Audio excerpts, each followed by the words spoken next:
कि लोकार्पण के समय बहुत लंबा व्याख्यान देते हैं और बहुत लंबा व्याख्यान देने के बाद फिर कहते हैं कि मैं अपनी बातों को यहीं पे ख़त्म कर देता, लेकिन कुछ बातें हैं जो मेरे मन को अभी बड़ा व्यथित किए पड़ी हैं। ये व्याख्यान पढ़ने जैसा है। बाबा साहब कहते हैं कि मैं अपनी बातों को यहीं ख़त्म कर देता, लेकिन कुछ बातें हैं जो मेरे मन को आज भी व्यथित करती हैं। जो पहली चिंता मुझको सताती है कि हमारे स्वतंत्रता संग्राम सेनानियों ने इतनी मुश्किलों से जो आज़ादी हासिल की है, कहीं इस आज़ादी को हम फिर से गंवा तो नहीं देंगे। और फिर बाबा साहब डॉक्टर अम्बेडकर एक एक करके उस खतरे और आशंकाओं की ओर इशारा करते हैं, और उस इशारे में एक उनका स्टेटमेंट है, एक कथन है, कास्ट्स आर एंटी नेशनल, जातियां राष्ट्र विरोधी हैं। जो लोग राष्ट्रवादी हैं ना, राष्ट्रवाद की बात करोगे और जाति को बनाए रहोगे, तुम राष्ट्रवादी नहीं हो। अगर राष्ट्र को बनाना है, बाबा साहब डॉक्टर अम्बेडकर कहते हैं कास्ट्स आर एंटी नेशनल, जातियां राष्ट्र विरोधी हैं।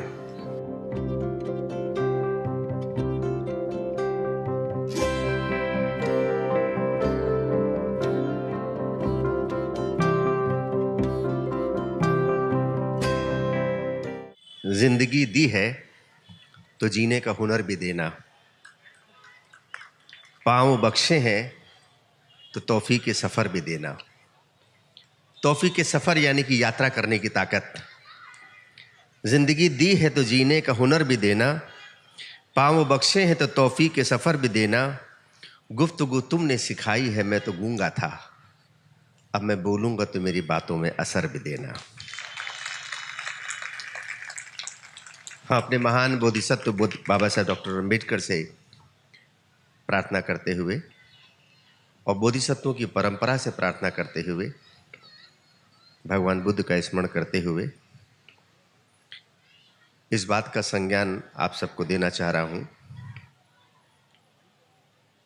कि उत्तर प्रदेश वो भूमि है जहां भगवान बुद्ध ने अपना पहला उपदेश दिया, सारनाथ में। धम्म चक्र प्रवर्तन, सारनाथ। उत्तर प्रदेश वो भूमि है जहां भगवान ने अपने जीवन के सर्वाधिक वर्षावास व्यतीत किए। 25 वर्षावास श्रावस्ती में, वो उत्तर प्रदेश में है। उत्तर प्रदेश वो भूमि है कपिलवस्तु में जहां भगवान का बचपन बीता। भगवान ने नन्हे नन्हे पगों से उस भूमि पर अपना बाल जीवन बिताया। उत्तर प्रदेश वो भूमि है जहां भगवान ने देवलोक से अपनी माता को अभिधम्म का ज्ञान देकर देवलोक से अवतरण किया। संकेसा में उत्तर प्रदेश में है। और उत्तर प्रदेश वो भूमि है जहां भगवान बुद्ध ने अंतिम सांस लिया। वो भगवान बुद्ध की भूमि से ये सिरपुर के छत्तीसगढ़ में बिलासपुर में आप सबको मैं नमन करता हूं। और यात्रा ऐसे ही चली है।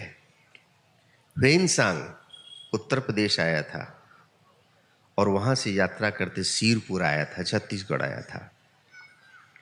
और ये राजेश चंद्रा भी उत्तर प्रदेश से यहाँ आया है। मेरा मन इतना द्रवित और इतना भावुक हो रहा था।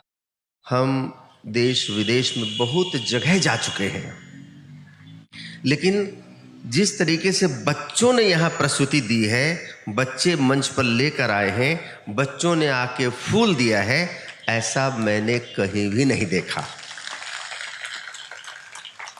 ये बिल्कुल अद्भुत है। और मैं ये छत्तीसगढ़ की उत्तर प्रदेश में नकल करने वाला हूँ। इन बच्चों की माताएं, इन बच्चों के पिता, इन बच्चों के टीचर्स, आप सब लोग वास्तव में बड़े अभिनंदन के पात्र हैं। मैं दोपहर में गया था बुद्ध विहार में, तो वहाँ कुछ बच्चों के साथ हमारा संवाद हो रहा था। मैं वहाँ का बच्चों के साथ मैंने साझा किया था। हमारे भारत में जब राष्ट्रपति का जो राष्ट्रपति भवन है, नवंबर के महीने में कुछ दिनों के लिए उसको खोल दिया जाता है। मुगल गार्डन कहा जाता है उसको। तो बहुत से स्कूलों के टीचर्स और प्रिंसिपल्स अपने बच्चों को लेके पिकनिक के लिए वहाँ जाते हैं। मैं अभी बुद्ध विहार में गया तो वहाँ मेरे सामने वो टीचर ने विजिटिंग रजिस्टर रखा उस विजिटिंग रजिस्टर में, विजिटिंग डायरी में मैंने अपना कुछ मंतव्य लिखा। ऐसे एक बच्चा व्हाइट हाउस में, अमेरिका के व्हाइट हाउस में जब अपने टीचर्स के साथ, स्कूल के बच्चों के साथ पिकनिक के लिए गया, तो उस बच्चे ने वहां डायरी में लिखा, कितना अच्छा होता कि इस राजमहल में मैं रहता। व्हाइट हाउस, अमेरिका का व्हाइट हाउस। वो विजिटिंग डायरी में छोटा सा बच्चा लिख रहा है, कितना अच्छा होता कि इस राजमहल में मैं रहता। बचपन के किए संकल्प कितने बड़े होते हैं। ये जो माताएं और उनके पिता और टीचर्स आप कर रहे हैं, हम सब तो पके हुए लोग हैं, सब पे कोई असर नहीं होता है, लेकिन इन बच्चों के अंदर क्या क्रांति हो सकती है।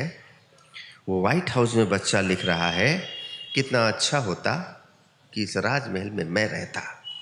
वो बचपन का किया हुआ संकल्प बड़ा होकर वो व्यक्ति अमेरिका का 3 बार राष्ट्रपति हुआ,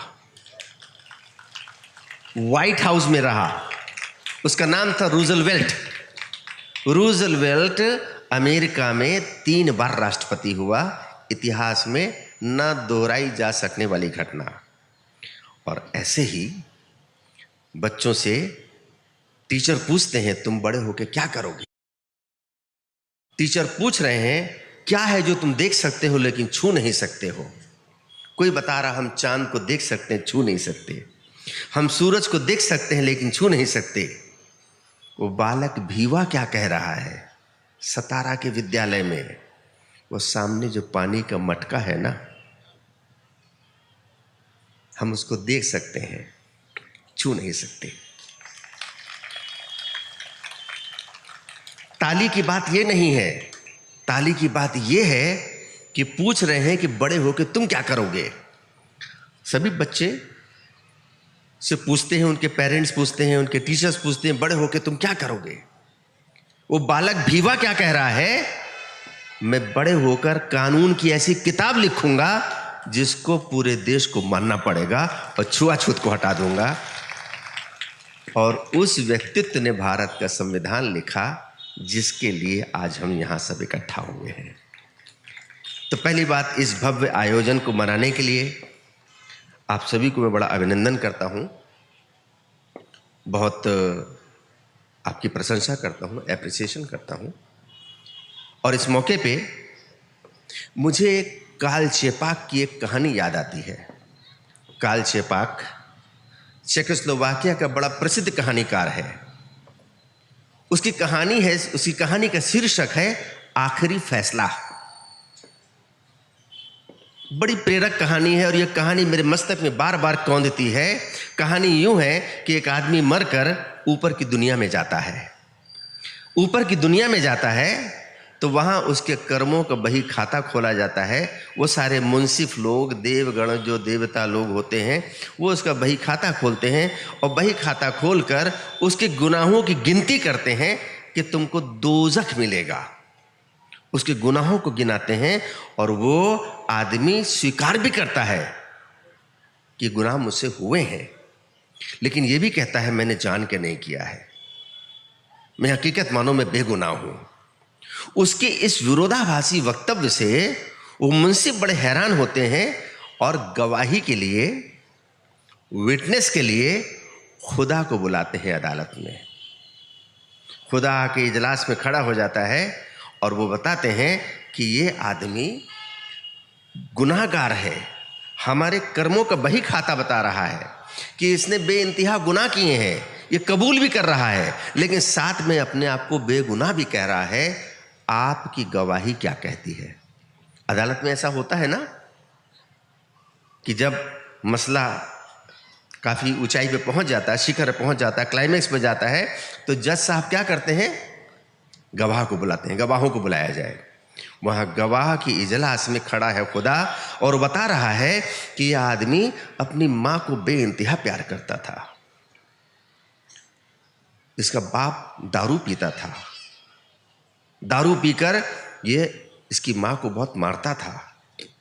ये बेबस सा बच्चा तिलमिलाकर अपने बाप को दांतों से काट लेता था। मुंसिफ कहते हैं ये जज्बाती बातों से अदालत को गुमराह करने की कोशिश ना की जाए। ये बताइए कि इसने अपने पड़ोसी के बगीचे से फूल तोड़ा था कि नहीं तोड़ा था?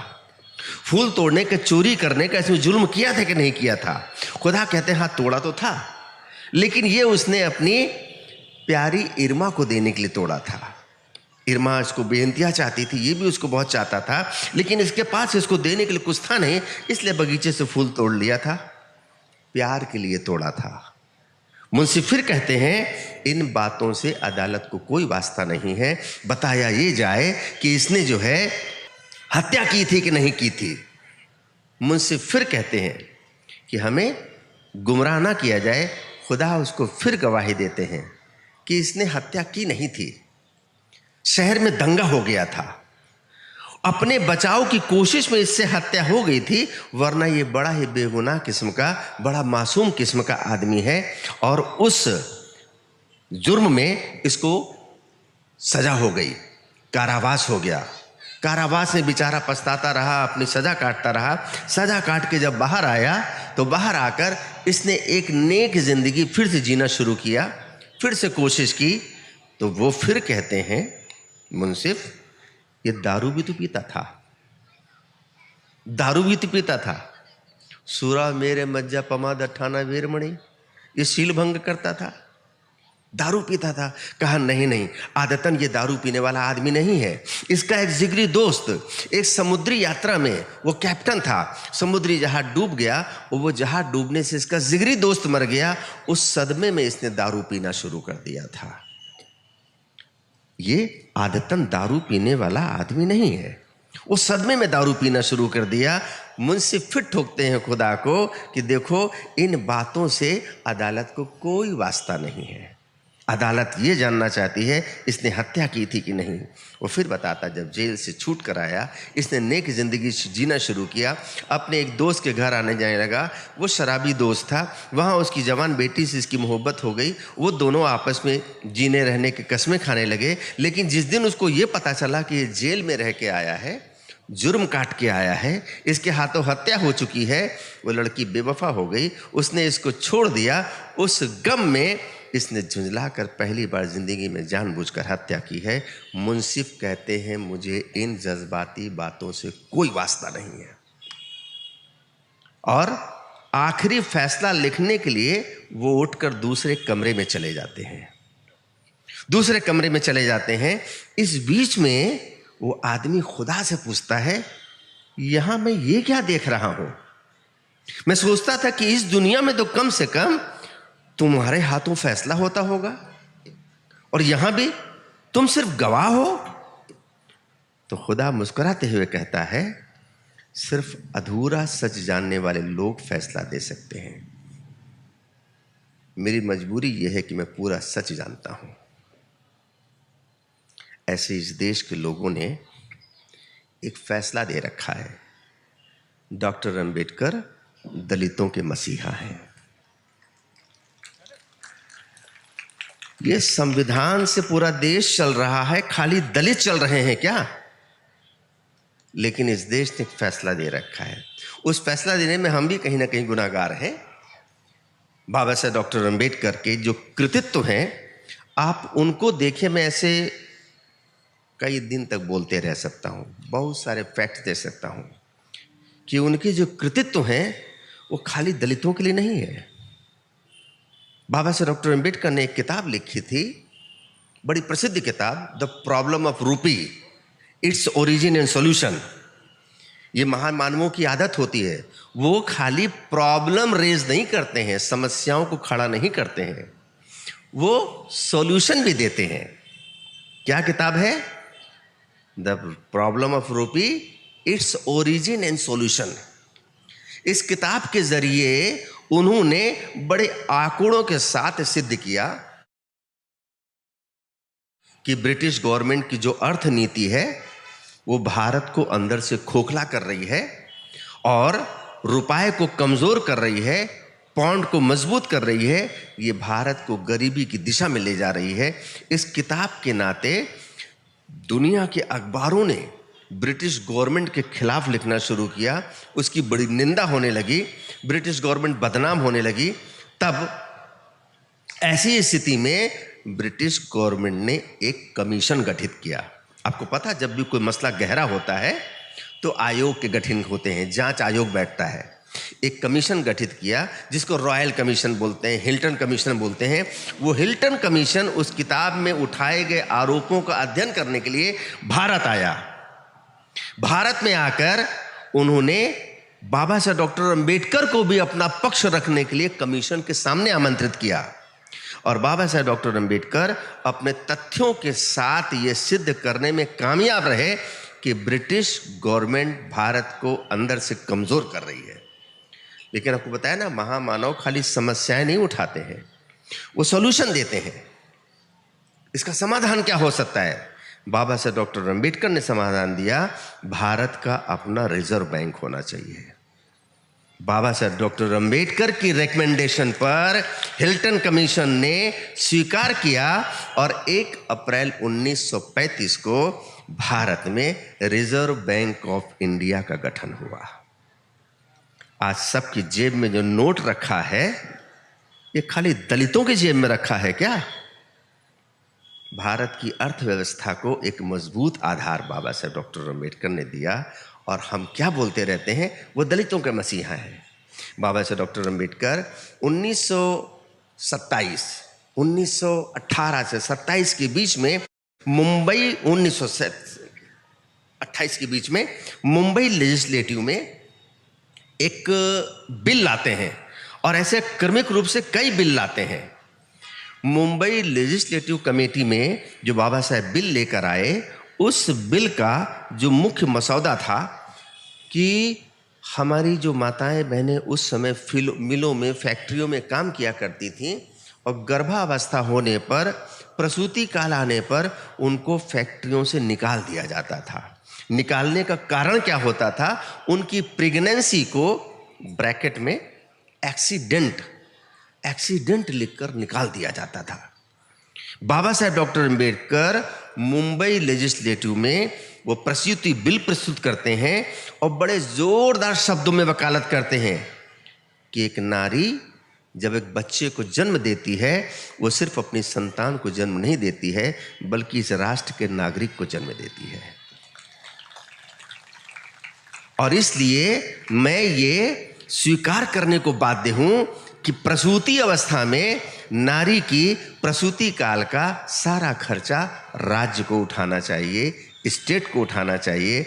और कालांतर में जब बाबा साहब डॉक्टर अंबेडकर को भारत का संविधान लिखने का अवसर मिला, हमारी सारी माताओं को मैटरनिटी लीव की जो फैसिलिटी मिली, इसका फायदा सिर्फ दलित महिलाएं उठा रही हैं क्या?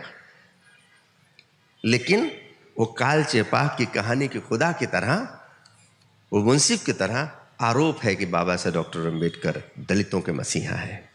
1917 में बाबा साहब डॉक्टर अंबेडकर ने किताब लिखी, small holdings in India and their remedies. आप देखें, रेमेडीज, सॉल्यूशन। ये महामानव खाली समस्याएं नहीं उठा रहे हैं, समाधान दे रहे हैं। स्मॉल होल्डिंग्स इन इंडिया 1917 के पहले भारत में खेतों की जो स्थिति थी, बिखरे बिखरे खेत हुआ करते थे, और उन खेतों में अलग अलग खेती हुआ करती थी। कहीं पानी पहुंच रहा, कहीं नहीं पहुंच रहा है। उत्पादन में असमानता थी, असंतुलन था। ये कितनी बारीक समस्या है, इसको लेकर डॉक्टर अंबेडकर ने किताब लिखी, small holdings in India and their remedies. उसका समाधान, और क्या समाधान दिया? इन खेतों को एकीकृत करके, इनको चकबंद करके एक जगह करना चाहिए। इससे उत्पादन ज़्यादा होगा और मेहनत कम लगेगी। 1917 में लिखी इस किताब पर 1927 में ब्रिटिश गवर्नमेंट ने बाकायदा चकबंदी अधिनियम, चकबंदी कानून बनाया। भारत के खेत समेकित हुए, चकबंद हुए, भारत आज़ाद हुआ, संविधान बन के तैयार हुआ। बाबा साहब डॉक्टर अंबेडकर ने इस देश को चकबंदी कानून और चकबंदी विभाग दिया। देश अन्न उत्पादन में आत्मनिर्भर हो सका, मैं पूछ रहा हूं, क्या बाबा साहब डॉक्टर अम्बेडकर को दलितों का मसीहा कहना उस महामानव का अपमान नहीं है? जैसे हम कहें कि वो हिमालय पर्वत हमारे छत्तीसगढ़ की रक्षा के लिए खड़ा है।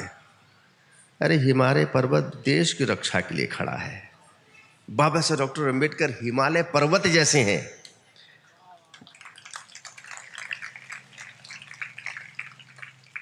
हम कभी कभी ये भी सोचते हैं, लोग उसको प्रचारित भी करते हैं कि वो संविधान की मसौदा समिति का अध्यक्ष बनाकर ये महामानव के ऊपर बड़ा एहसान किया गया है। कोई एहसान नहीं किया गया है। भारत के प्रधानमंत्री जवाहरलाल नेहरू, उनकी मंशा थी कि भारत का संविधान सर आइवर जेनिक्स को लिखना चाहिए। सर आइवर जेनिक्स वो व्यक्तित्व थे जिन्होंने उस समय तक दुनिया के 6 देशों के संविधान लिखे थे। 1 2 नहीं, 6 देशों के संविधान लिखे थे। आप सोच सकते हैं कि जिसने 6 देशों का संविधान लिखा हो, उस व्यक्ति की उस समय इंटरनेशनल इमेज क्या होगी। ये पंडित जवाहरलाल नेहरू, चाहे सरदार वल्लभ भाई पटेल, चाहे लाला लाजपत राय, चाहे महात्मा गांधी, ये सब अग्रणी पंक्ति के वो व्यक्तित्व हैं जो किसी भी कीमत पर इस देश को मजबूत अपने अपने नज़रिए से बनाने की कोशिशों में थे। जवाहरलाल नेहरू ने सोचा कि जिसने 6 देशों के संविधान लिखे हैं, एक तरह का वो संविधान विशेषज्ञ है, ऐसा व्यक्ति हमारे देश का संविधान लिखेगा, हमारा देश ज़्यादा उन्नति तरक्की करेगा। जवाहरलाल नेहरू जी ने एक पत्र लिखा अपनी बहन विजयलक्ष्मी पंडित को, और पत्र में निवेदन किया कि आप आइवर जेनिक्स को संपर्क कीजिए, उनसे हमारी मंशा बताइए कि भारत का संविधान भारत के प्रधानमंत्री आपसे लिखाना चाहते हैं। विजयलक्ष्मी पंडित जब उनको मिली तो आइवर जेनिक्स ने क्या कहा, ये साहब बच्चों के लिए, टीचर्स के लिए, प्रोफेसर्स के लिए, आप सब के लिए जानने वाला तथ्य होगा। आजकल तो ऐसा युग आ गया है, ज्ञान का विस्फोट हुआ है। राजेश चंद्रा जो कुछ जी बोल रहे हैं, नेट पे सर्च करो, आपको दिखाई देगा कितने तथ्य बोल रहा है, कितना सत्य बोल रहा है। आप सब कुछ सर्च करो, ज्ञान के विस्फोट का युग आया है। आइवर जेनिक्स को विजयलक्ष्मी पंडित जाके मिलती हैं और जवाहरलाल नेहरू का मंतव्य उनको व्यक्त करती हैं कि हमारे देश के प्रधानमंत्री भारत का संविधान आपसे लिखवाना चाहते हैं। आइवर जेनिक्स ने क्या कहा, ये 6 देशों के संविधान लिखते समय मैंने आपके ही देश के एक विद्वान से बार बार परामर्श लिया है। बेहतर होता कि वो संविधान आप उससे लिखवाएं। तो विजयलक्ष्मी पंडित हैरान होकर पूछ रही, हमारे देश में ऐसा कौन सा विद्वान है? आइवर जेनिक्स ने बताया कि आपके देश में डॉक्टर B.R. अम्बेडकर हैं, जिन्होंने दुनिया के देशों के संविधानों का अध्ययन किया है। बाबा साहब डॉक्टर अम्बेडकर पर अक्सर इस तरीके का आरोप लगाया जाता है कि उनका आज़ादी की लड़ाई में कोई योगदान नहीं रहा। अक्सर ऐसा आरोप लगाया जाता है। बाबा साहब डॉक्टर अम्बेडकर इस बात के प्रति पूरी तरीके से जागरूक हैं कि देश आज़ाद हो के रहेगा, आज़ाद होने के बाद देश चलेगा कैसे। बाबा साहब डॉक्टर अम्बेडकर इस लड़ाई में मगन थे और इसलिए वो इतना अध्ययन कर रहे थे, और वो उन्होंने अंततः कर दिखाया। मैं फिर कुछ और चीज़ें, अभी हम देख रहे हैं रोशनी चेहरे पे पड़ रही है, हम लोग लाइट में बैठे हुए हैं, मैं थोड़ा सा बोल रहा हूँ, दूर तक पीछे तक सुनाई दे रहा है। ये जो बिजली का कारनामा आप देख रहे हैं ना, ये कारनामा भी बाबा साहब डॉक्टर अम्बेडकर देने हैं। मैं ऐसे अतिशयोक्ति नहीं बोल रहा हूँ, हाइपरबोलिक नहीं बोल रहा हूँ। ये जो पावर कारपोरेशन है और वाटर इरिगेशन डिपार्टमेंट है, ये डिपार्टमेंट बाबा साहब डॉक्टर अम्बेडकर के परामर्श पर गठित हुआ है। मैं आप सबसे पूछता हूँ, ऐसे महामानव को दलितों के मसीहा कह के हम क्या उसको बदनाम नहीं करते हैं? इसके गुनाहगार हम खुद ही हैं। इसकी आप देखें जी, इसी 26 नवंबर को 1949 को बाबा साहब डॉक्टर अम्बेडकर संविधान के लोकार्पण के समय, जिन लोगों ने उसका अध्ययन किया है वो उससे वाकिफ़ होंगे, संविधान के लोकार्पण के समय बहुत लंबा व्याख्यान देते हैं, और बहुत लंबा व्याख्यान देने के बाद फिर कहते हैं कि मैं अपनी बातों को यहीं पे ख़त्म कर देता। लेकिन कुछ बातें हैं जो मेरे मन को अभी बड़ा व्यथित किए पड़ी हैं। ये व्याख्यान पढ़ने जैसा है। बाबा साहब कहते हैं कि मैं अपनी बातों को यहीं ख़त्म कर देता, लेकिन कुछ बातें हैं जो मेरे मन को आज भी व्यथित करती हैं। जो पहली चिंता मुझको सताती है कि हमारे स्वतंत्रता संग्राम सेनानियों ने इतनी मुश्किलों से जो आज़ादी हासिल की है, कहीं इस आज़ादी को हम फिर से गंवा तो नहीं देंगे। और फिर बाबा साहब डॉक्टर अम्बेडकर एक एक करके उस खतरे और आशंकाओं की ओर इशारा करते हैं, और उस इशारे में एक उनका स्टेटमेंट है, एक कथन है, कास्ट्स आर एंटी नेशनल, जातियां राष्ट्र विरोधी हैं। जो लोग राष्ट्रवादी हैं ना, राष्ट्रवाद की बात करोगे और जाति को बनाए रहोगे, तुम राष्ट्रवादी नहीं हो। अगर राष्ट्र को बनाना है, बाबा साहब डॉक्टर अम्बेडकर कहते हैं कास्ट्स आर एंटी नेशनल, जातियां राष्ट्र विरोधी हैं।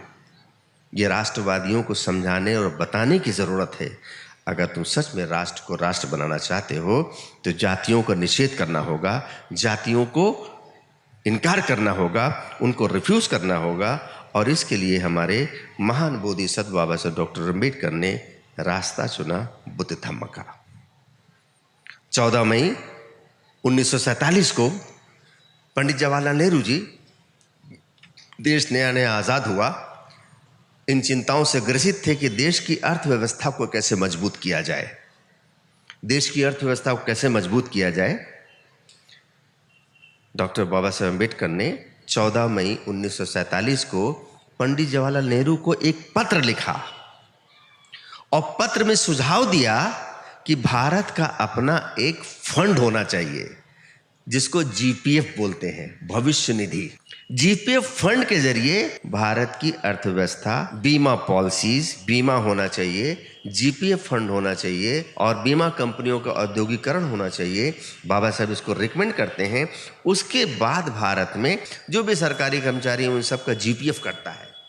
ये जीपीएफ जो करता है, जो भविष्य निधि करता है, ये रिकमेंडेशन बाबा साहब डॉक्टर अम्बेडकर का है। फिर भी उस महामानव के ऊपर आरोप है कि बाबा साहब डॉक्टर अम्बेडकर दलितों के मसीहा हैं। बाबा साहब डॉक्टर अम्बेडकर ने हकीकत में 3 संविधान लिखे हैं। मैं अलंकारिक रूप से नहीं कह रहा हूँ, सच बता रहा हूँ। एक संविधान है जिसकी आज हम संविधान दिवस मना रहे हैं। इस संविधान से भी ज्यादा मेहनत की है बाबा साहब डॉक्टर अम्बेडकर ने हिंदू कोड बिल पर। हिंदू कोड बिल पर इससे ज्यादा मेहनत किया। और इस कोड बिल के जरिए बाबा साहब हमारी माताओं और बहनों को जो विषमता मिली है, क्योंकि जो इस देश की परंपरा कहती है, परंपरा क्या कहती है, स्त्री शूद्रो नाधितयाम, स्त्री और शूद्र को कोई अधिकार नहीं है। ये देश के शास्त्र कहते रहे हैं, स्त्री शूद्रो न, ये मैं नहीं बोल रहा, ये शास्त्र कह रहे हैं ऐसा। स्त्री शूद्रो नाधितयाम, स्त्री और शूद्रों को कोई अधिकार नहीं है, पढ़ने का अधिकार नहीं है। बाबा साहब doctor Ambedkar Hindu code bill के जरिए इस व्यवस्था को और उनकी विषमता को समाप्त कर देने के लिए लाए थे, जो बिल पारित नहीं हो सका। इससे व्यथित होकर बाबा साहब डॉक्टर अम्बेडकर ने कानून मंत्री के पद से इस्तीफा दिया। आपको जानकर बड़ी हैरानी होगी कि बाबा साहब डॉक्टर अम्बेडकर ने कानून मंत्री के पद से इस्तीफा दिया। इस्तीफा देने के कारणों को, क्योंकि वो कुछ भी अकारण अहेतुक नहीं करते थे, हर बात उनकी सुविचारित होती थी। उन्होंने इस्तीफा दिया कालेलकर कमीशन की मांगों को लागू न करने के कारण, हिंदू कोड बिल को पारित न हो पाने के कारण। कालेलकर कमीशन ओबीसी के आरक्षण से संबंधित है, ओबीसी के उत्थान से संबंधित है, और हिंदू कोड बिल महिलाओं के हितों से संबंधित है। बाबा साहब डॉक्टर अम्बेडकर ने दलितों के लिए इस्तीफा नहीं दिया था। फिर भी हम उन पे ये बोलते रहते हैं कि डॉक्टर बाबा साहब अम्बेडकर दलितों के मसीहा हैं। हिंदू कोड बिल कालांतर में जवाहरलाल नेहरू जी ने क्रमिक रूप से संसद में एक एक कानून पारित किए। हमारी माताओं को कई सारे अधिकार मिले, 5 प्रधान अधिकार मिले। महिलाओं को शिक्षा का अधिकार मिला, क्योंकि शास्त्र अनुमति नहीं दे रहे थे। स्त्री शूद्रो नाधितयाम, स्त्री और शूद्र को पढ़ने का अधिकार नहीं है।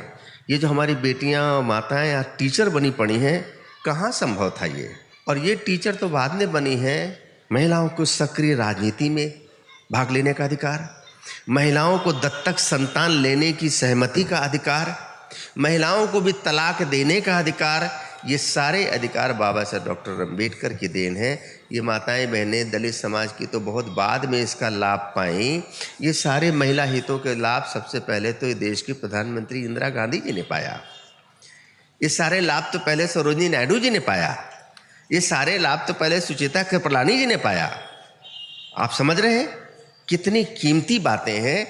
हमें इस मानव को इस परिधि से बाहर निकालना है और इसमें गुनहगार हम भी कम नहीं है। हमें अपने गुनाहों को कबूल करना है।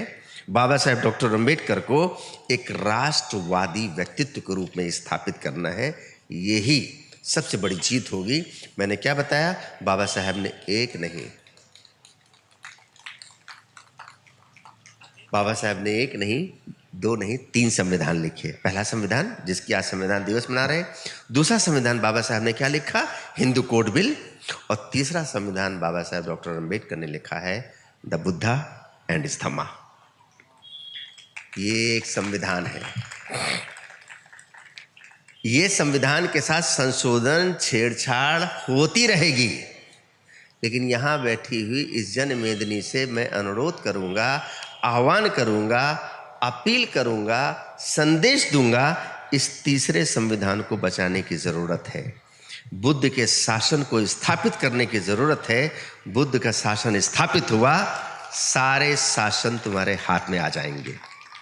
बुद्ध का शासन स्थापित करने की जरूरत है, क्योंकि इस संविधान का जो ओरिजिन है, इस संविधान की जो जड़ है, इस संविधान की जड़ विनय पिटक है।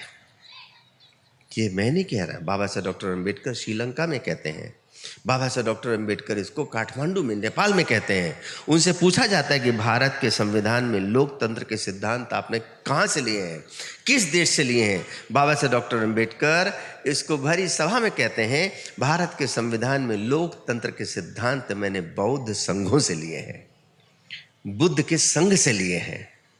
क्योंकि वहां भी वोटिंग होती थी, वहां भी विप होता था, वहां भी वीटो होता था, वहां भी सहमति होती थी, वहां भी प्रस्ताव पारित होते थे। और उन नियमों को, उन सारी कार्रवाइयों को बाबा साहब डॉक्टर अम्बेडकर ने भारत के संविधान में समावेशित किया। तो भारत के संविधान का जो ओरिजिन है, जो मूल है, वो मूल है विनय पिटक।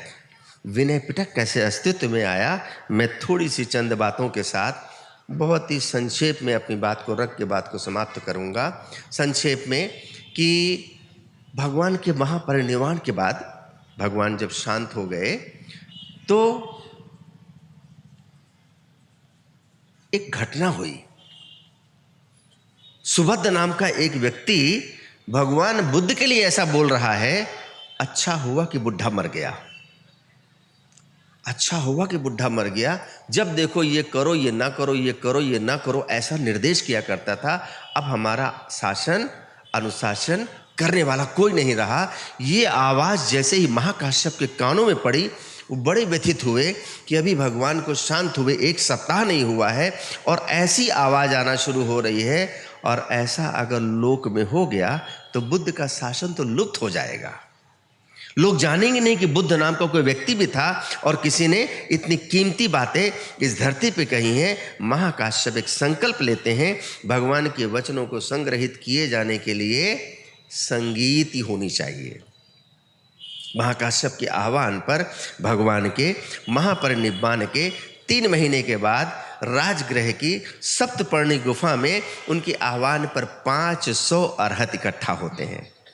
ये जो सब संगी साथी खड़े होकर सुन रहे हैं, इन वचनों को बड़े गौर से सुनो, क्योंकि आने वाले समय में आज हम 75वां संविधान दिवस मना रहे हैं। हम प्रार्थना करें कि हमारा संविधान शतायु हो, हम 100वीं वर्षगांठ भी इस संविधान की मना सकें। और वो तभी हो पाएगा जब हम आगे की सोच के चलेंगे। वो भगवान के परिनिर्वाण के बाद राजगृह की सप्तपर्णी गुफा में वो पहली संगीति होती है जिसमें महाकाश्यप के आह्वान पर 500 अरहत इकट्ठा होते हैं। आज भी इस बात को सोचकर कल्पना से रोंगटे खड़े हो जाते हैं कि भारत कितना समृद्ध देश था, आध्यात्मिक रूप से इतना समृद्ध देश था, जब मोबाइल नहीं था, इंटरनेट नहीं था, फोन नहीं था, चिट्ठियां नहीं थी, अखबार नहीं थे, मुंह से खाली संवाद और प्रचार करते करते कहते कहते 500 अरहत इकट्ठा हो गए। आज भारत में 5 अरहत नहीं मिलते हैं। एक वो समृद्धि थी और आज ये दरिद्रता है। वो समृद्धि ऐसी थी कि भारत को सोने की चिड़िया कहा जाता था। दुनिया का हर देश चाहता था, छोटी छोटी कौमें चाहती थी कि चिड़िया मेरे हाथ में आ जाए। आज ये भारत की दरिद्रता देखिए कि हमें उत्तर प्रदेश, छत्तीसगढ़ से छोटे क्षेत्रफल वाले देशों से भी कर्जा मांगना पड़ता है, जापान जैसे देश से कर्जा मांगना पड़ता है। ये भारत की दरिद्रता देखिए। 500 अरहत इकट्ठा हो गए, संगीत संपन्न हुई। जब संगीत हुई तो पहली आवाज़ यही आई, क्योंकि वो सब भगवान को जानने वाले, उनसे उपसंपदा पाए, उनसे सीधे संवाद किए हुए प्रत्यक्षदर्शी लोग थे। हर किसी के अपने मन में था, भगवान ने मुझको ये उपदेश दिया था, भगवान ने मुझे ऐसा कहा था, भगवान ने मुझे ऐसी देशना दी थी। हर किसी के पास अपना अनुभव था। अब बात यह है कि 500 लोगों में हम किसकी बात से भगवान के वचनों को कंपाइल करना शुरू करें, किसकी बात से बात शुरू करें हम। महाकाश्यप को भगवान की वचन याद आए, विनया नाम बुद्ध शासन से आयु। विनय बुद्ध शासन की आयु है। जब तक विनय रहेगा तब तक बुद्ध का शासन रहेगा। विनया नाम बुद्ध शासन से आयु। और इसके द्वारा सबसे पहले विनय पिटक का संज्ञायन हुआ। अरहत उपालि ने उसका सत्यापन किया, वेरिफिकेशन किया। ये दुनिया का पहला संविधान है विनय पिटक। और बाबा साहेब डॉक्टर अम्बेडकर ने लोकतंत्र के, मीटिंग्स के, विप के, ये सारे के सारे नियम विनय पिटक से लिए। इस संविधान में संशोधन होते रहेंगे, कथित रूप से छेड़छाड़ होती रहेगी, लेकिन 2500 साल से विनय पिटक आज की तारीख तक ज्यों के त्यों है। हमें इस संविधान को बचाने की ज़रूरत है, जो हमारे महान बोधिसत्व बाबा साहब डॉक्टर अम्बेडकर 14 अक्टूबर 1956 को हमको दीक्षा भूमि में सौंप कर गए हैं, बुद्धायनिस धम्मा ग्रंथ देकर गए हैं।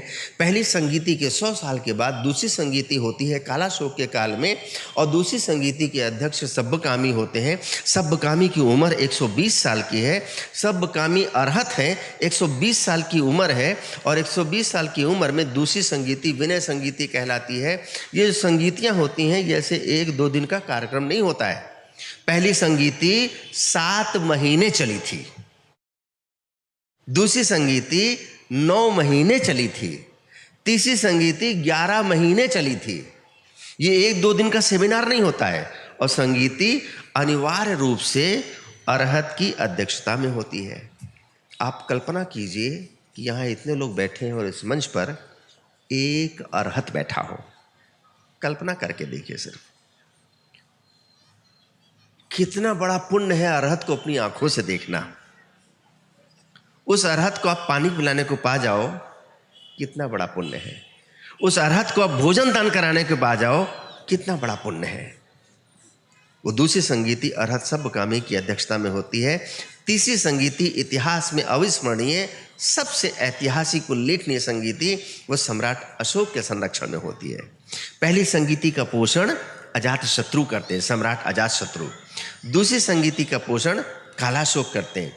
तीसरी संगीति का पोषण सम्राट अशोक करते हैं। और वो संगीति के समापन के बाद वो सब्बकामी, दूसरी संगीति, तीसरी संगीति हमारे मोगली पुत्तिस्य की अध्यक्षता में होती है।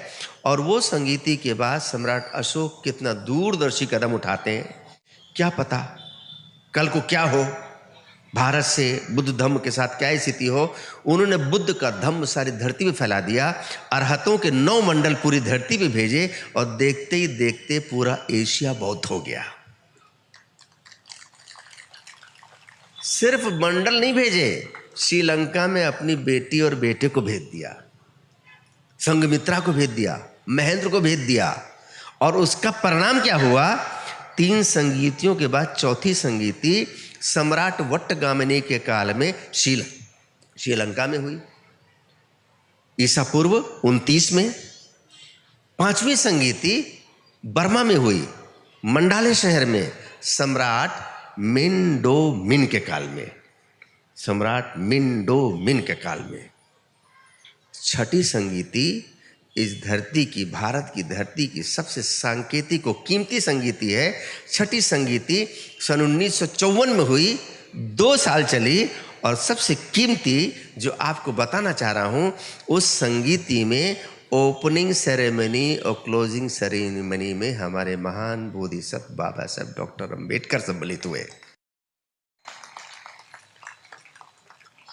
5 संगीतियां। पहली संगीति सम्राट अजातशत्रु के संरक्षण में, क्योंकि जो संगीतियां होती हैं, बड़े आयोजन होते हैं, तो उसको कुछ लोग प्रोटेक्शन देते हैं। प्रोटेक्शन के साथ, जैसे भी कमिश्नर साहब आके दे गए, तो उनका एक प्रोटेक्शन है, प्रशासनिक प्रोटेक्शन है। कुछ लोग फंडिंग करते हैं, स्पॉन्सर करते हैं।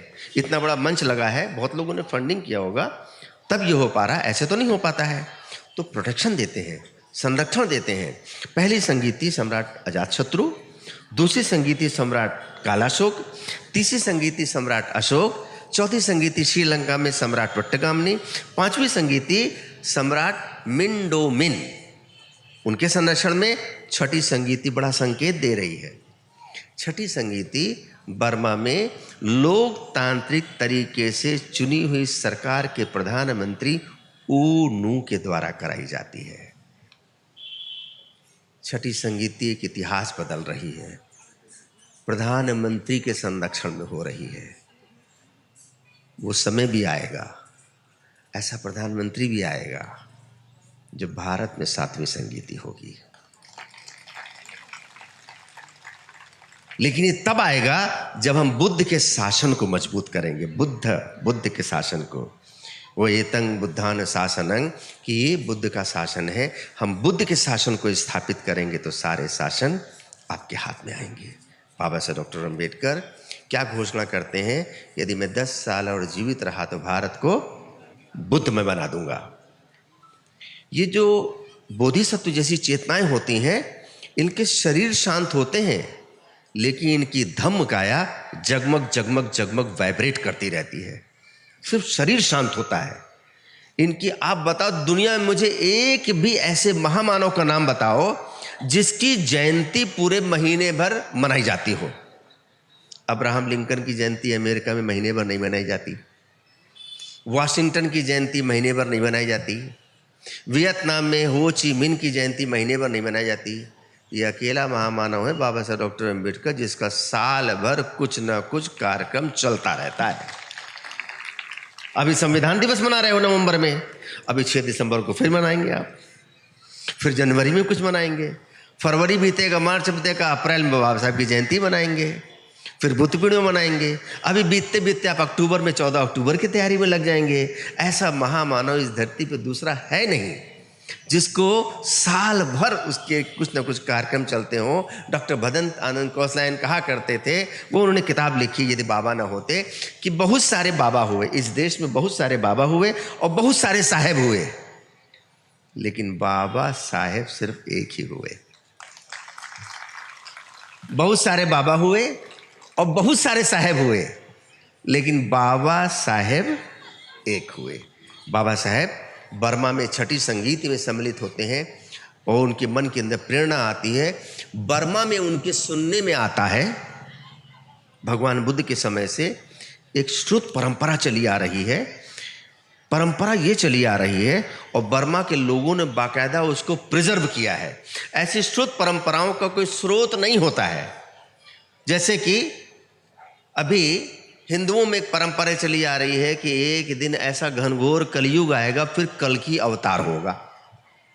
परंपरा चली आ रही है, सुना हुआ है, पुराणों में लिखा हुआ है। ऐसा इस्लाम में परंपरा चली आ रही है कि अभी एक पैगंबर और आएंगे, फिर से उम्मत बख्शी जाएगी।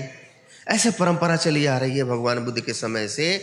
भगवान बुद्ध की कही भविष्यवाणी है कि भगवान के महापरिनिर्वाण के 2500 साल के बाद भारत की धरती से एक उपासक के द्वारा धम्म का पुनरोदय होगा। ये बाबा साहेब बर्मा में सुनते हैं 1954 में।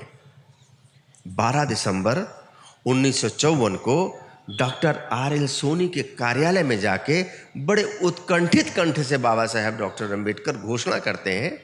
उन्होंने वहीं बैठ के गणना किया, डॉक्टर बाबा साहेब अम्बेडकर ने, कि भगवान के महापरिनिर्वाण के 2500 साल कब पूरे हो रहे हैं। उनकी गणना में आया कि 2500 साल 1956 में पूरे हो रहे हैं।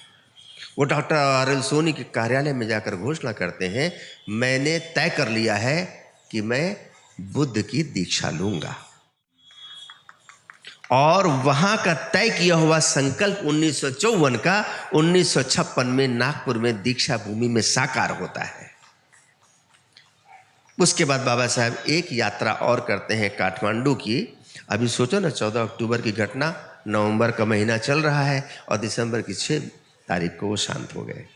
जिस संकल्प प्रभु सोचते थे कि मैं 10 साल और जीवित रहा तो भारत को बुद्धमय बना दूंगा, उस संकल्प पर उनको 2 महीने भी काम करने का समय नहीं मिला। लेकिन बोधिसत्वों का शरीर शांत होता है, उनकी धम्म काया वाइब्रेट करती रहती है। बाबा साहेब डॉक्टर अम्बेडकर के महाप्रयाण के 50 साल के बाद इस देश में एक और अनूठी सी घटना हुई। वो घटना सुनाकर मैं आपको ये मंच छोड़ूंगा। बाबा साहेब डॉक्टर अम्बेडकर के महाप्रयाण के 50 साल के बाद दुनिया के सारे बौद्ध राष्ट्रों ने मिलकर एक संकल्प लिया और एक अभियान शुरू किया। सारे बौद्ध राष्ट्रों ने मिलकर अभियान ये शुरू किया, हर साल बोध गया में 2 दिसंबर से 12 दिसंबर तक 10 दिन की इंटरनेशनल त्रिपिटक चैंटिंग होना शुरू हो गई। और ये सिलसिला, ये अभियान पिछले 19 साल से चल रहा है। आप में से कितने लोगों को पता है कि बोध गया में हर साल 2 दिसंबर से 12 दिसंबर इंटरनेशनल त्रिपिटक चैंटिंग होती है? हाथ उठाओ, कितने लोगों को पता है? बहुत ही गिनती के हाथ उठ रहे हैं। हमारे महान बोधिसत्व का एक संकल्प वाइब्रेट हो रहा है, स्पंदित हो रहा है इस देश में, हमको पता नहीं है। और हम सब नारा क्या लगाते रहते हैं? बाबा तेरा मिशन अधूरा, हम सब मिलकर करेंगे पूरा। क्या है बाबा का मिशन? बाबा का मिशन गाली गलौज करना नहीं है। बाबा का मिशन निंदा आलोचना करना नहीं है। बाबा का मिशन आलोचना करना नहीं है। बाबा का मिशन सिर्फ 5 शब्दों में है: समता, स्वतंत्रता, बंधुता, न्याय का समाज स्थापित करना और भारत को बुद्धमय बनाना।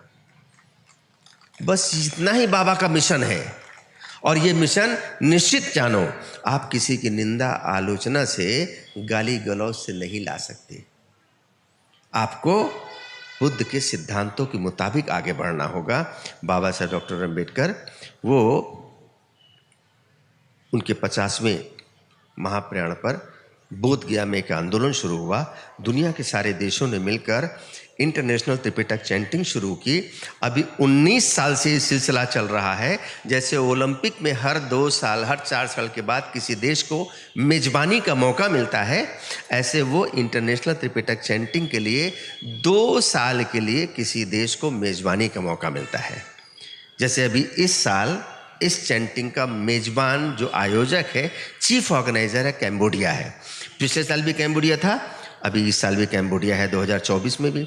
इसके पहले वियतनाम था, उसके पहले भी वियतनाम था, उसके पहले थाईलैंड था। आप बड़े हैरान होंगे, आपको तो पता ही नहीं है। मैं हाथ बोला तो गिनती के हाथ उठ रहे हैं, आपको पता ही नहीं है कि भारत में भगवान बुद्ध के धम्म को संगायन करने के लिए दुनिया इकट्ठा हुई है और हम ताल ठोक के अपने आप को बुद्धिस्ट बोलते हैं। हमको पता ही नहीं कितनी बड़ी बुद्धिस्ट घटना इस देश में हो रही है। अभी 19 साल में आज की तारीख तक भारत ने इस आयोजन की मेजबानी के बारे में सोचा ही नहीं कि भारत इसकी मेजबानी करे। पिछले 2 साल पहले जब मुझे पता चला, और मुझे बताते हुए गर्व हो रहा है, जिस तारीख से ये चैंटिंग भारत में शुरू हुई है 2006 से, उस चैंटिंग में हर साल ये व्यक्ति वहाँ सम्मिलित होता है। 2006 से सम्मिलित हो रहा है। पिछले से पिछले साल वहीं बोधि वृक्ष के नीचे सारे अपने उपासक बहनों, उपासक बंधुओं के साथ हमने ये संकल्प लिया कि 2025 और 26 में इंटरनेशनल त्रिपिटक चैंटिंग का आयोजक देश भारत होगा। भारत इसका आयोजन करेगा। अभी इस साल हम पूरा ग्रुप लेके जा रहे हैं, हर साल लेके जाते हैं, और अगले साल की तैयारी हमारा पूरा वॉलंटियर ग्रुप आज वहाँ पहुँचा हुआ है। 26 तारीख है, कल ही पहुँच गया, कल पूरा ग्रुप पहुँचा है। कैम्बोडिया के ग्रुप से वो ट्रेनिंग ले रहा है। आज मेरे पास पूरी लिस्ट आ गई है। हमारी वॉलंटियर सर्विसेज क्या हैं, हमें बोध गया का फूलों से श्रृंगार करना है, हमें भिक्षुओं के लिए आसन बिछाना है, हमें टेंट की सजावट करनी है, ये सब। और हम जो संघ की वंदना करते हैं ना, सुपटिपन्नो भगवतो सावक संगो, उजुपटिपन्नो भगवतो सावक संगो, यदिदं चत्तारी पुरुष युगानी अट्ठ पुरुष पुग्गला, इस भगवतो सावक संगो कि भगवान के सावक संग में श्रोतापत्ति के मार्ग पे लगे हुए श्रोतापत्ति के फल को पाए हुए, सकृतागामी के मार्ग पे लगे हुए सकृतागामी के फल को पाए हुए, अनागामी के मार्ग पे लगे हुए अनागामी के फल को पाए हुए, अरहत के मार्ग पे लगे हुए अरहत के फल को पाए हुए, ऐसे 8 प्रकार के पुद्गल और यदिदं चत्तारी पुरुष युगानी अट्ठ पुरुष पुग्गला, ऐसे 4 प्रकार के युगल रहते हैं।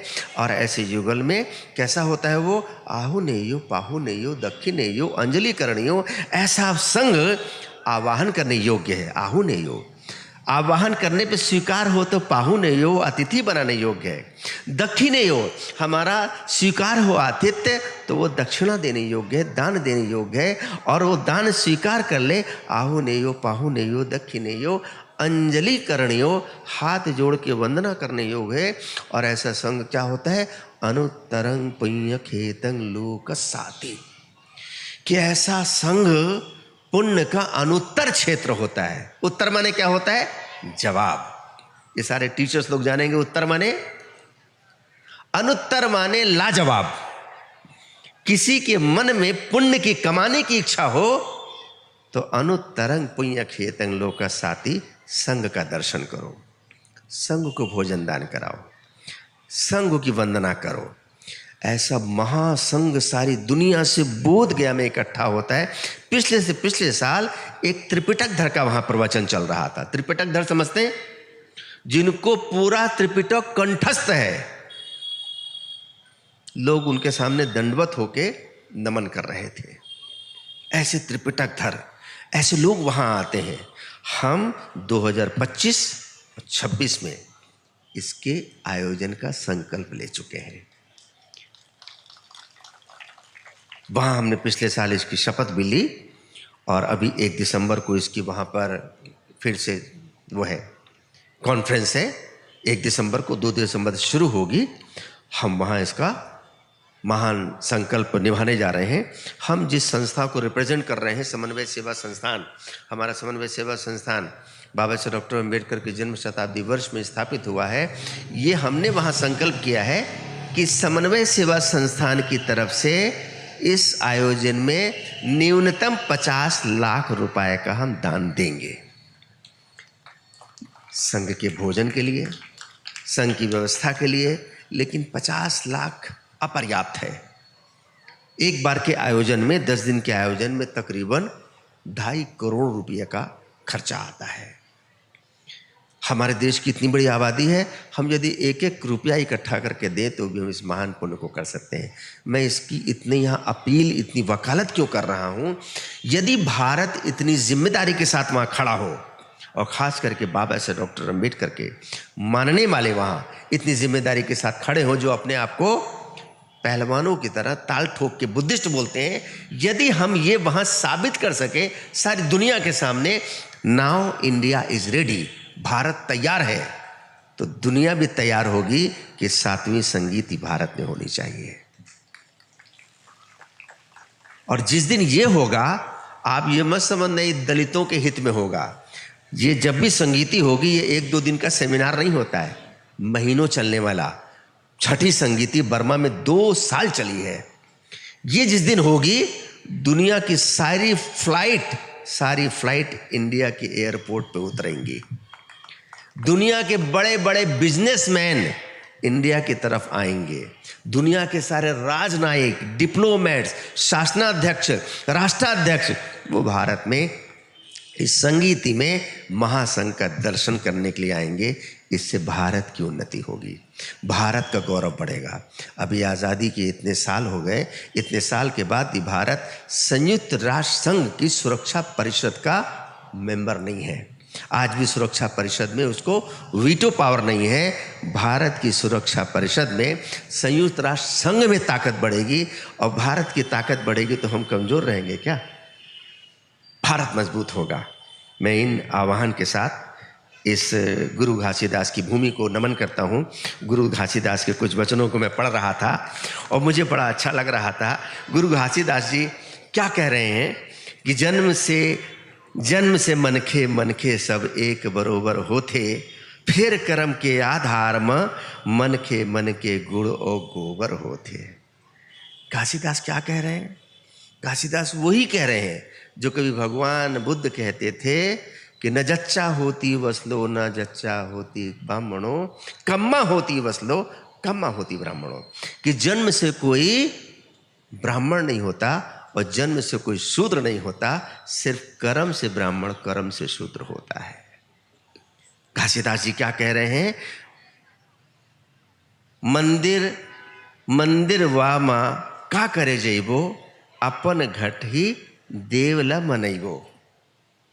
क्या कह रहे हैं घासीदास? जो भगवान बुद्ध कह रहे हैं, अत दीपो भव, अपने दीपक आप बनो। खूब समय की धारा में बहरी संग चलो विपरीत, बहरी संग घलो प्रीत रखहु। कितने प्यारे प्यारे वचन है गुरु घासीदास जी बोल रहे हैं। बहरी संग घलो प्रीत रखहु, कि अपने बैरी से भी प्रीत करो। क्या कहा वो महान गुरु ने? जो भगवान बुद्ध सदियों पहले कह रहे हैं, नहीं वेरे ने वे रानी सम्मंतीद कुदाचना, अवेरे ने च सम्मंती एस धम्मो सनंतनो। कि वैर से वैर शांत नहीं होता, मैत्री से वैर शांत होता है। एस धम्मो सनंतनो, ये ही सनातन धर्म है। ये भगवान बुद्ध के वचन हैं। एस धम्मो सनातनो, ये ही सनातन धर्म है। भगवान का बुद्ध ही सनातन धर्म है। अभी तो सनातन अलग तरीके से व्याख्यायित हो रहा है, लेकिन आप समझ लो ये भगवान के वचन है। चुगली और निंदा वर्ता बिगाड़ थे, ये गुरु घासीदास कह रहे हैं। और क्या कह रहे हैं? वही जो भगवान के शील कह रहे हैं। मूसा वादा वीरमणि सिक्खा पदं समाधियामि, कि हमें मूसावाद नहीं करना है, चुगली नहीं करना है, हमें निंदा नहीं करना है, वाणी के इन शीलों से बच के रहना है। मैं अपनी बात को समापन की दिशा में ले जाने के लिए आपको 2-3 सूचनाओं के साथ अपनी वाणी को विराम दूंगा। जो हम ये बात कर रहे हैं, लग रहा सपने जैसा है कि भारत में 7वीं संगीति होगी, लेकिन ये सपना नहीं है, इस हकीकत की तरफ बढ़ रहा है। अभी पिछले महीने 3 अक्टूबर को भारत के प्रधानमंत्री ने पाली भाषा और मराठी भाषा, 5 भाषाओं के साथ, पाली भाषा को, प्राकृत भाषा को शास्त्रीय भाषा, पाली को शास्त्रीय भाषा, क्लासिकल लैंग्वेज घोषित किया। 3 अक्टूबर को ये हुआ और 4 नवंबर को एशिया के सारे बौद्ध राष्ट्रों की महामहिम राष्ट्रपति जी की अध्यक्षता में मुख्य आतिथ्य में दिल्ली के 5 सितारा होटल अशोका मिशन में फर्स्ट एशियन बुद्धिस्ट समिट हुई। मुझे उसमें प्रतिभाग करने का अवसर मिला और मैंने सारे दुनिया के महासंघ को अपनी आंखों से देखा। और वो आप जानकर हैरान होंगे कि ये जो मैंने संगीतियों का क्रम आपको बताया, हमारे महामहिम राष्ट्रपति द्रौपदी मुर्मू जी इसी बात का जिक्र अपने व्याख्यान में कर रही हैं। और वर्मा के जो संघ नायक थे वो इन संगीतियों को वर्णन करके कह रहे हैं कि 6ठी संगीति तक बुद्ध के वचनों को हमने संरक्षित किया है। अब समय आ गया है कि भारत को ये संपदा वापस कर दी जाए। भूमिका बन रही है और अभी जो इंटरनेशनल त्रिपिटक चैंटिंग बोध गया में चल रही है, हमने वहाँ महासंघ से और इंटरनेशनल त्रिपिटक चैंटिंग काउंसिल से इस बात को मालूम किया कि ये पूरे त्रिपिटक की चैंटिंग कब पूरी हो पाएगी। सुत्त पिटक का पाठ पूरा हो चुका है, अभी विनय पिटक का पाठ चल रहा है, इसके बाद अभिधम्म का शुरू होगा। तो उनका अनुमान है, वहाँ हर साल क्या होता है 10 दिन के बाद बाकायदा डायरी मेंटेन होती है, डायरी में लिखा जाता है अभी तक कितना पाठ हो गया, अगले साल फिर कितना पाठ शुरू होगा, वो डायरी मेंटेन होती है। तो अनुमान है कि 2043 तक पूरे त्रिपिटक का पाठ हो जाएगा, संपूर्ण त्रिपिटक का 2043 में त्रिपिटक का पाठ हो जाएगा और 2047 में भारत अपनी आज़ादी की 100वीं वर्षगांठ मना रहा होगा। क्या वो समय नहीं आ जाएगा कि हम देश में ऐसा युग देखेंगे कि 7वीं संगीति इस देश में हो रही होगी, भारत से खोया प्रकाश भारत में वापस आएगा।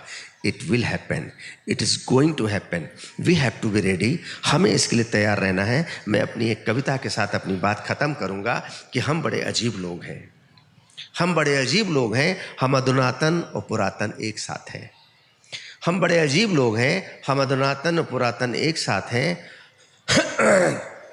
हम नई टेक्नोलॉजी की टीवी को अपने घर में लाने में परहेज कभी नहीं करते, लेकिन नई सोच को घर में आने से हमेशा रोकते रहते हैं। हम विज्ञान के हर नए आविष्कार को अपनाने के लिए बड़े तत्पर रहते हैं, लेकिन अवैज्ञानिक रिवाजों को हम फिर भी ढोए चले जाते हैं। हम internet, email, mobile, WhatsApp, Twitter का इस्तेमाल करने लगे हैं, लेकिन बात करने वाले के नाम से ज़्यादा उसके उपनाम में हमारी रुचि हमेशा बनी रहती है।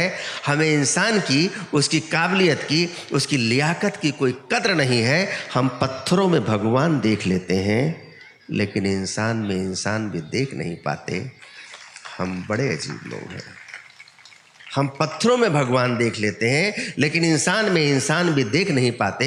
हम बड़े अजीब लोग हैं। हम किसी भी नस्ल के कुत्ते को अपने कार में, अपने सोफे पर बैठाने में अपनी शोभा समझते हैं, लेकिन इंसान से उसकी जात पूछे बिना, उसका मजहब जाने बिना उसको अपनी परिचय परिधि में शामिल नहीं करते।